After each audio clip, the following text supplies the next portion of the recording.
हरे कृष्णा, राधे राधे। आज हम आपको माघ मास का दूसरा अध्याय सुनाएंगे। राजा के ऐसे वचन सुनकर तपस्वी ने कहा कि हे राजन, भगवान सूर्यदेव बहुत शीघ्र उदय होने वाले हैं, इसलिए यह समय हमारे लिए स्नान करने का है, कथा करने की नहीं। सो आप स्नान करके अपने घर को जाइए और अपने गुरु श्री वशिष्ठ जी से इस महात्म्य को सुनिए। इतना कहकर तपस्वी सरोवर में स्नान के लिए चले गए और राजा भी विधि पूर्वक सरोवर में स्नान करके अपने घर लौट आया और वनवास में जाकर तपस्वी की सब कथा रानी को सुनाई। तब सूत जी ने पूछा कि हे गुरुदेव, राजा ने अपने गुरु वशिष्ठ जी से प्रश्न किया और उन्होंने क्या उत्तर दिया, सो मुझसे कहिए।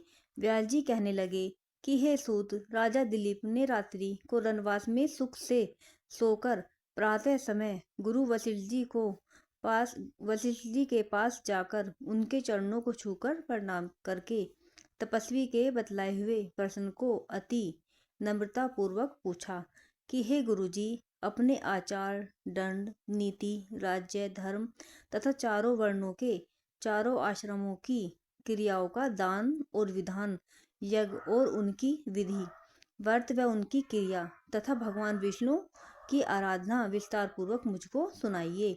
अब मैं आपसे माघ मास के स्नान के महात्म्य को सुनना चाहता हूँ। सो हे तपोधन, नियम पूर्वक इसकी विधि समझाइए।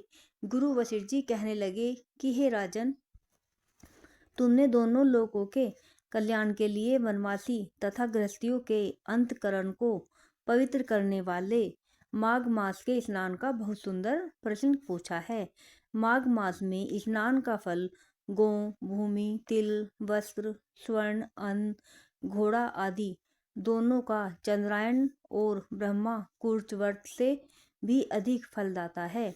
बैसाख तथा कार्तिक में जप, दान, तप और यज्ञ बहुत फल देने वाले हैं, परंतु माघ मास में स्नान करने वाला मनुष्य राज्य और मुक्ति के मार्ग को जानने वाला होता है।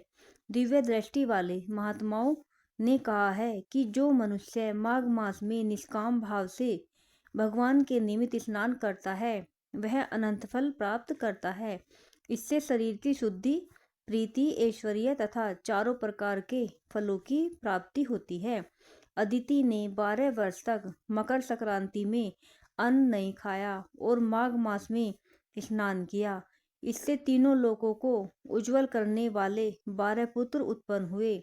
माघ मास में स्नान करने से ही रोहिणी, सुभगा, अरुंधति दानशील हुई और इंद्राणी भी समान रूपवती होकर प्रसिद्ध हुई। जो माघ मास में स्नान करते हैं तथा देवताओं की सेवा में तत्पर रहते हैं, उनको सुंदर स्थान, हाथी और घोड़ों की सवारी तथा दान करने के लिए द्रव्य भी प्राप्त होता है और अतिथियों से उनका घर सदैव भरा होता है। उनके घर में सदा वेदों की ध्वनि होती रहती है। वह मनुष्य धन्य है जो माघ मास में स्नान करते हैं, दान देते हैं तथा व्रत और नियमों का पालन करते हैं। अन्य पुण्यों के क्षीण हो जाने पर मनुष्य स्वर्ग से वापस आ जाता है, परंतु जो मनुष्य माघ मास में स्नान करता है, वह कभी स्वर्ग से वापस नहीं आता। इससे बढ़कर कोई नियम, तप, दान, पवित्र और पाप नाशक नहीं है।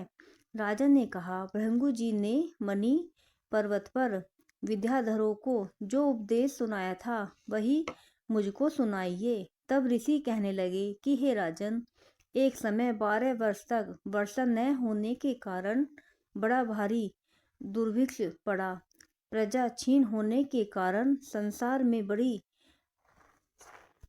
उद्विग्नता फैल गई। हिमाचल और विंध्याचल पर्वत के मध्य का प्रदेश निर्जन होने के कारण तप, जप आदि सभी कार्य बंद हो गए। इससे सारा भूमंडल फल, फूल, अन्न और जलहीन होने से दुखी हो गया। तब विंध्याचल से नीचे बहती हुई रेवा नदी के सुंदर वृक्षों से आच्छादित अपने आश्रम से निकलकर भृंगु ऋषि अपने शिष्यों सहित हिमाचल पर्वत पर गए। इस पर्वत की चोटी नीली और नीचे का हिस्सा सुनहरी होने से सारा पर्वत पीताम्बरधारी श्री विष्णु भगवान के समान लगता था। पर्वत के बीच का भाग नीला और बीच में कहीं स्फटिक होने के कारण अति शोभा को प्राप्त था। रात्रि के समय वह पर्वत दीपकों की तरह चमकती हुई दिव्य औषधियों से पूरित किसी महल की शोभा को प्राप्त होता था। यह पर्वत शिखाओं पर बांसुरी बजाती और सुंदर गीत गाती हुई किन्नरियों तथा केलों के पत्तों की पताकाओं से अत्यंत शोभित हो रहा था।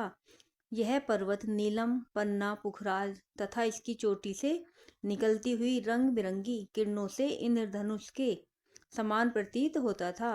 स्वर्ण आदि सब धातुओं तथा अनेक रत्नों से चारों ओर निकलती चमक से अग्नि ज्वाला के समान शोभायमान हो रहा था। इसकी कंदराओं में काम पीड़ित विद्याधारी अपने पतियों के साथ आकर नमन करती हैं और गुफाओं में ऐसे ऋषि मुनि जिन्होंने संसार के सब क्लेशों को जीत लिया है, रात दिन ब्रह्मा का ध्यान करते हैं और कई एक रुद्राक्ष की माला हाथ में लेकर शिव की आराधना कर रहे हैं। एक ओर से मंदार के पुष्पों की सुगंधी आ रही है। झरनों से स्वच्छ जल सुंदर शब्द करता हुआ बह रहा है। पर्वत के नीचे के भागों में जंगली हाथी अपने बच्चों के साथ खेल रहे हैं। कस्तूरी वाले मृग तथा रंग बिरंगे हिरणों के झुंड इधर उधर भाग रहे हैं। चंवरी, गौ तथा नाना प्रकार के पशु भी क्रीड़ा कर रहे हैं तथा कबूतर, चकोर, पपीहा आदि अपनी मनोहर वाणी बोल रहे हैं। यह पर्वत सदा राजहंस तथा मोरों से शोभित रहता है। यहाँ पर हमेशा से देवता, यज्ञ और अप्सराएं वास करती हैं। राधे राधे।